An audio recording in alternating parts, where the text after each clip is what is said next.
Hello friends, நம்ம இந்த வீடியோவில் குறைந்த முதலீட்டில் நம்ம என்ன வேலைங்க ஹவுஸ் ஒய்ஃப், அதாவது குழந்தைங்க வச்சுருக்கக்கூடிய அம்மாக்கள் பண்ணலாங்கிறத பற்றி நான் என்னோடய சேனலில் தொடர்ந்து வீடியோ போட்டுட்டு இருக்கிறேன்.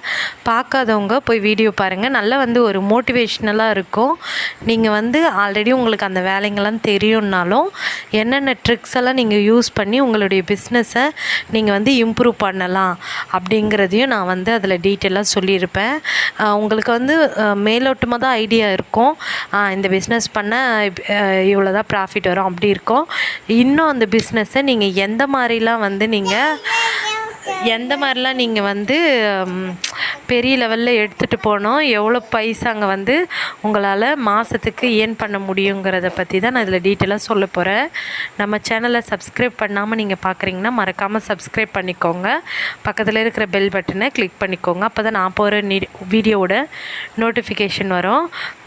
நான் வீடியோ போட்டு ரொம்ப நாள் ஆச்சு. அதனால தான் நான் ரொம்ப சர்ச் பண்ணி எனக்குமே ப்ராஃபிட் வருதாங்கிறதெல்லாம் நான் செக் பண்ணிவிட்டு தான் நிறைய வேலைங்களை நான் சொல்லிகிட்டு இருக்கேன். நீங்கள் நான் சொன்ன உடனேயே இந்த வேலையை எனக்கு தெரியும் அப்படின்னு சொல்லிவிட்டு ஸ்கிப் பண்ணிடாதீங்க. அதில் என்னென்ன ட்ரிக்ஸ் வச்சு நம்ம சம்பாதிக்கலாம், எப்படி நம்ம பிஸ்னஸை மேம்படுத்தலாங்கிறத பற்றி நான் அதில் டீட்டெயிலாக சொல்ல போகிறேன். வாங்க வீடியோக்குள்ளே போகலாம். நான் என்ன பிஸ்னஸ் பற்றி சொல்ல போகிறேன்னா, ஹோம் பேக்கிங், அதாவது வீட்டிலே கேக் செஞ்சு கஸ்டமருக்கு சேல் பண்ணுறது. இந்த ஹோம் பேக்கர்ஸ் எப்படின்னா, ஃப்ரெஷ்ஷான கேக்ஸ் தான் நம்ம கொடுப்போம். அதுவும் இல்லாமல் நம்மக்கிட்ட ஸ்டாக்லாம் வச்சுருக்க மாட்டோம். இப்போ கஸ்டமர் காலையில் கேட்குறாங்கன்னா நம்மளால் ஈவினிங் பண்ணி தந்துட முடியும். அந்த மாதிரி தான். ஏன்னா நம்மக்கிட்ட ஸ்டோரேஜ் பண்ணுறதுக்கான பாக்ஸ்லாம் கிடையாது. அதெல்லாம் நீங்கள் கஸ்டமர்கிட்ட எடுத்து சொல்லணும். ஃபஸ்ட்டு அதை நான் எப்படி கற்றுக்கிறது அப்படின்னு சொல்லுவீங்க. நானுமே ஹோம் பேக்கர்ஸ் தான். நான் எந்த கிளாஸுக்குமே போகல. நான் எல்லாமே யூடியூப்பில் பார்த்து தான் நான் பண்ணிகிட்டு இருக்கேன். யூடியூப் பொறுத்த வரைக்கும் நல்லா கேக் எப்படியெல்லாம் செஞ்சு தரமாக கொடுக்கணும், பர்ஃபெக்டாக வரும், மெஷர்மெண்ட் எல்லாமே ஹோம் பேக்கர்ஸ் எல்லாருமே வீடியோ போட்டுட்டு தான் இருக்கிறாங்க. அதில் போயிட்டு நீங்கள் சர்ச் பண்ணி பாருங்கள். நம்ம எல்லாருமே நாடகம், அதாவது சீரியலுக்கு கொடுக்குற முக்கியத்துவத்தை நம்மளுடைய பிஸ்னஸ்க்கு கொடுத்து நம்மளுடைய திறமையை நம்ம மேம்படுத்த எப்படியெல்லாம் நம்ம முயற்சி பண்ணணுங்கிறத நம்ம யோசிக்கணும். அது மாதிரி தான் இப்போ நீங்கள் பண்ண போகிறது ஹோம் பேக்கர்ஸ். இது அவ்வளோலாம் செலவாகாது. மினிமம் பட்ஜெட் பார்த்திங்கன்னா குக்கர்லேயே ஃபஸ்ட்டு கற்றுக்கோங்க.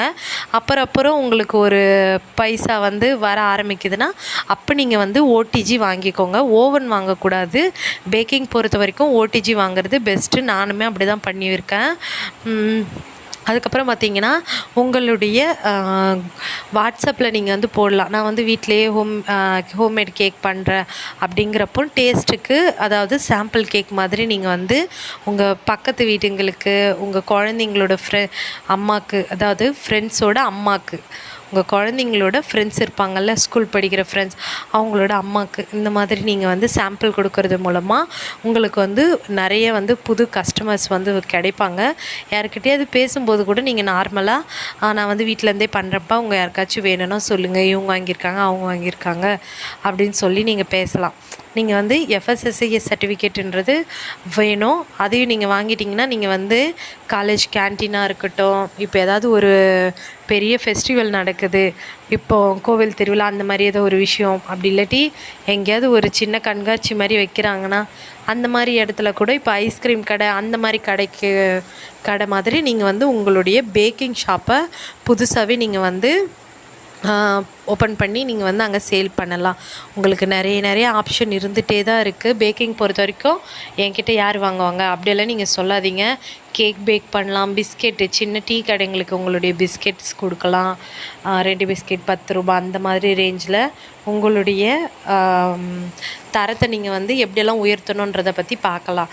கருப்பட்டியில் நீங்கள் பிஸ்கெட் பண்ணி தரலாம், கோதுமையில் கேக் பண்ணி தரலாம். அந்த மாதிரி உங்களுடைய கஸ்டமருக்கு ஹெல்த்தியாக இருக்கும்ன்றதை நீங்கள் புரிய வச்சிங்கனாலே உங்களுடைய பிஸ்னஸை நீங்கள் பெருசு பண்ணிக்கலாம். அப்புறம் நீங்கள் எஃப்எஸ்எஸ்ஏ சர்டிஃபிகேட்டுன்றது ஒன்று வாங்கிட்டிங்கன்னா உங்களுக்கு நியர்பையில் இருக்கக்கூடிய ஸ்விக்கி, ஜொமேட்டோ அந்த மாதிரி ஆப்ஸில் நீங்கள் உங்களுடைய கேக் பிக்சர் அதெல்லாம் நீங்கள் கொடுக்கும்போது உங்களுக்கு நிறைய ஆர்டர் வீட்டிலேருந்து வெளியில் போக முடியாத வயசானவங்களாக இருக்கட்டும், பெண்களாக இருக்கட்டும், உங்களுடைய கேக்ஸை வந்து ஜொமேட்டோ, ஸ்விக்கியில் வந்து பார்த்துட்டு ஆர்டர் பண்ணுவாங்க. நீங்கள் வந்து வீட்டுக்கு போய் டெலிவரி கொடுக்கலனாலும் அவங்களுடைய டெலிவரி பார்ட்னரே வந்து உங்களுடைய ப்ராடக்டை பிக்கப் பண்ணி அவங்கக்கிட்ட சேஃபாக வந்து எடுத்துகிட்டு போய் கொடுத்துருவாங்க. இதுக்கு எல்லாமே தான் எஃப்எஸ்எஸ்ஐ சர்டிஃபிகேட் கண்டிப்பாக தேவைப்படுது. இந்த தொழில் உங்களுக்கு ரொம்பவே யூஸ்ஃபுல்லாக இருக்கும்னு நான் நம்புகிறேன். இதில் 30,000 சம்பாதிக்க முடியுமான்றதை நீங்கள் நினைக்கலாம். கண்டிப்பாக சம்பாதிக்க முடியும். உங்களுடைய எஃபெக்டை பொறுத்து உங்களுடைய மணி வந்து 30,000 இல்லை மாதத்துக்கு நீங்கள் 1,00,000 வரைக்குமே நீங்கள் வந்து சம்பாதிக்கலாம். பேக்கிங் பொறுத்த வரைக்கும் உங்களுடைய டேஸ்ட்டும் கஸ்டமரோட சாட்டிஸ்ஃபேக்ஷனுமே முக்கியம். நிறைய வந்து சம்பாதிக்கலாம், நிறைய லாபமும் கிடைக்கும்.